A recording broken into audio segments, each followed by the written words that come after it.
Zdravo društvo, za one koji još uvijek ne znaju, moje ime je Irena i stojim iza profila EasyLinguist na Instagramu i YouTubeu. Živim i radim već 12 godina u Beču, gde sam završila osnovne i master studije i bavim se podučavanjem nemačkog jezika već 15 godina. U ovom videu ću da vam predočim neke zanimljive činjenice, odnosno reči koje sam radila prethodne nedelje sa različitim učenicima koji su na različitom nivou u toku nedelje. Prvi glagol na koji želim da vam ukažem je glagol verzichten, odreći se nečega. U srpskom to znači odreći se nečega i ne treba nam predlog. U nemačkom je to verzichten auf. Znači možemo da napišemo neki primer, ich verzichte auf Gluten, weil ich allergisch bin. Znači odričem se glutena ili ne želim da ga koristim jer sam alergičan.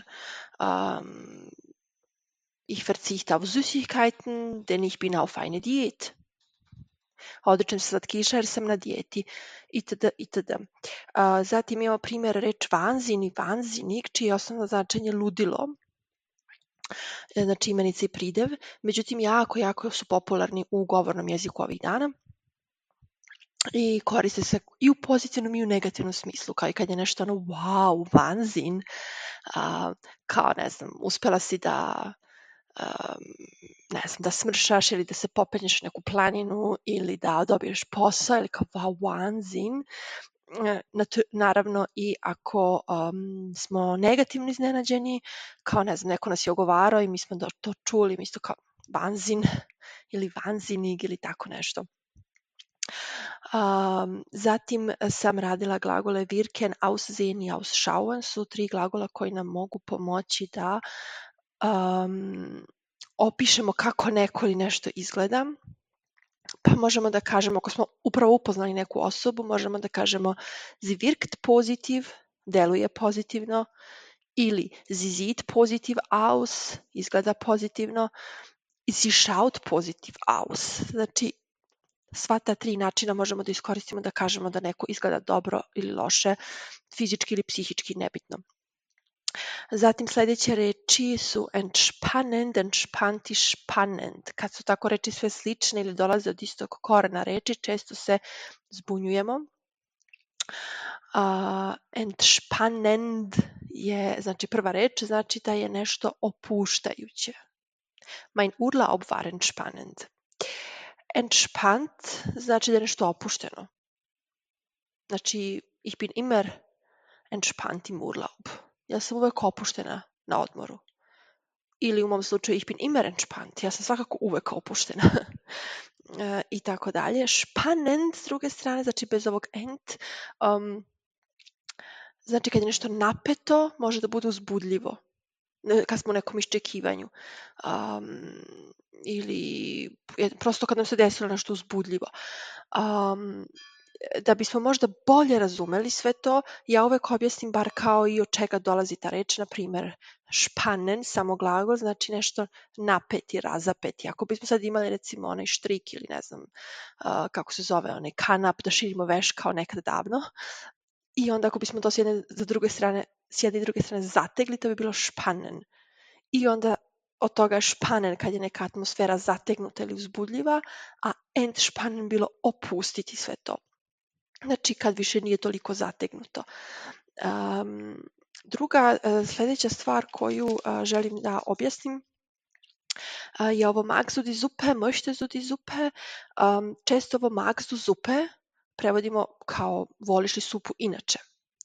Ako pitam magst du die Suppe, znači hoćeš li da imaš supu, hoćeš li da pojedeš supu, ako koristimo član. Ovaj mögen jeste modalni glagol i trebalo bi da imamo još jedan glagol da ga dopuni. Magst du die Suppe essen? Hoćeš li da pojedeš supu? Međutim, u govornom jeziku, često sam tu čula u vrtiću da pitaju decu i tako dalje, se koristi bez tog dodatka ta skraćena verzija, znači više kao nešto kolokvilno, ne gramatički 100% tačno. I imamo ovo möchtest du die Suppe, što bi prosto značilo hoćeš li supu, mislim. To nam je ono primer.